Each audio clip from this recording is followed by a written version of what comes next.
कहानी वो कोठी जो खिड़की से देखती थी। अब सुनो भाई, ये किस्सा है मेरा अपना, और मैं आज भी जब उसे याद करता हूँ न तो रूह तक कांप उठती है। मैं एक पत्रकार हूँ। नाम है अनुराग शर्मा। 2021 के दिसंबर की बात है। मैंने एक रिपोर्ट पढ़ी थी। राजस्थान के किसी दूरदराज गांव में एक पुरानी कोठी है, जहां पिछले 70 सालों में जो भी रहा वो या तो गायब हो गया या पागल हो गया। अब भई, जिज्ञासा तो पत्रकार की रगों में दौड़ती है। मैंने सोचा, चलो एक हफ्ते की छुट्टी लेता हूँ, कैमरा उठाता हूँ और निकल पड़ता हूँ उस कोठी की हकीकत जानने। गांव का नाम था रूपगढ़। जब मैं वहां पहुंचा तो सबसे पहले गांव वालों ने मुझे मना किया, साहब मत जाइए वहां, कोठी जिंदा है। जो भी उसकी खिड़की में आंख डालता है वो जिंदा नहीं लौटता। मैं हंस दिया। मुझे लगा ये वही पुराने किस्से हैं जिनमें कोई भूतनी खिड़की से झांकती है। खैर, मैंने वहीं एक पुराने पंडित से कोठी की कहानी पूछी। वो कांपती आवाज में बोले, उस कोठी में आज से 70 साल पहले एक अंग्रेज परिवार रहता था, कप्तान विलियम और उसकी बीवी लुइसा। कहते हैं लुइसा की आत्मा आज भी वहां की खिड़की से गांव की तरफ देखती रहती है, किसी का इंतजार करते हुए। मैं रात को अपनी जीप लेकर उस कोठी की ओर निकल पड़ा। कोठी गांव से 2 किलोमीटर दूर थी, एक सुनसान जगह पर, जहां चारों तरफ सिर्फ झाड़ियां और बीच में वो 3 मंजिला कोठी, बिल्कुल वीरान, जैसे सदियों से किसी ने हाथ न लगाया हो। मैं अंदर गया। दीवारों पर सीलन थी, फर्श पर धूल की चादर, और ऊपर तीसरी मंजिल की खिड़की खुली हुई। मैं कैमरा ऑन कर चुका था, डॉक्यूमेंट्री बना रहा था। जैसे जैसे मैं ऊपर गया वो खामोशी घनी होती चली गई। पहली मंजिल पर सिर्फ जाले और टूटी हुई टेबलें थीं। दूसरी मंजिल पर एक अलमारी मिली जिसमें पुराने अंग्रेजी कपड़े पड़े थे, और एक खत।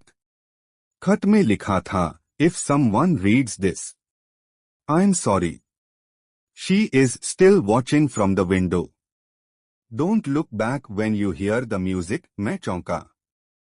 कौन सी म्यूजिक? तभी टिंग टिंग टिंग एक धुन कानों में पड़ी, जैसे कोई पुराना म्यूजिक बॉक्स बज रहा हो। मैंने उस आवाज की तरफ मुड़ना चाहा, पर तभी वो खत याद आया, don't look back when you here the music. मैं रुका रहा।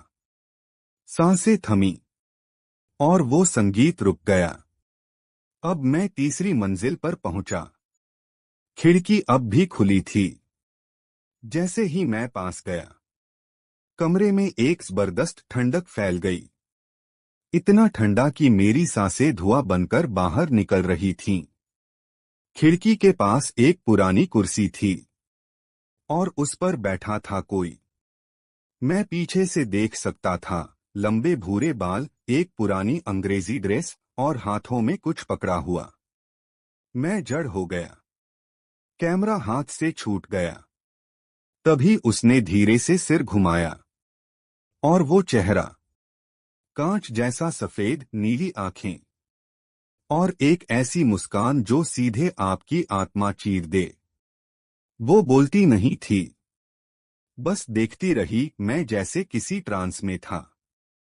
और तभी मेरी जेब में पड़ा मोबाइल अपने आप चालू हो गया, और स्क्रीन पर आया एक मैसेज, रन। मैं बदहवास हो गया। पीछे मुड़ा और सीढ़ियों की तरफ भागा। लेकिन कोठी अब वैसी नहीं थी। सीढ़ियां कहीं गुम हो चुकी थीं। मैं कमरे में ही बंद था। फिर पीछे से एक आवाज आई, पहली बार तुम वापस आ गए विलियम। मैं चीखा, नहीं, मैं अनुराग हूं। उसने कहा, तुम फिर से झूठ बोल रहे हो। तुमने वादा किया था मुझे लेने आओगे। अब तुम मेरे हो। उसने हाथ उठाया और मुझे ऐसा लगा जैसे मेरी सांसें जम गई हों। मैं बेहोश हो गया। जब मैं होश में आया तो खुद को जयपुर के मानसिक अस्पताल में पाया। डॉक्टर बोले आप गांव के बाहर बेहोश मिले थे, अजीब हरकतें करते हुए। कैमरा टूटा हुआ था, पर उसमें कोई फुटेज नहीं था। मैंने जब कैमरे की मेमोरी चेक की तो उसमें सिर्फ एक फाइल थी, the window woman .mp4 footage चालू किया। कमरे की तस्वीर थी और खिड़की के पास कोई नहीं था।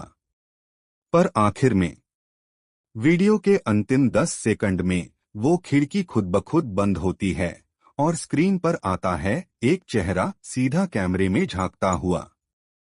अब 3 साल हो गए हैं।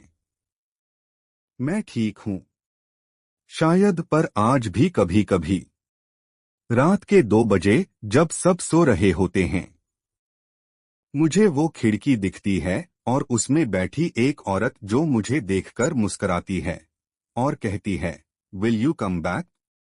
अगर तुम भी कभी रूपगढ़ जाओ तो उस कोठी की तरफ मत जाना, और हाँ, अगर कोई म्यूजिक बजे तो पीछे मुड़कर मत देखना।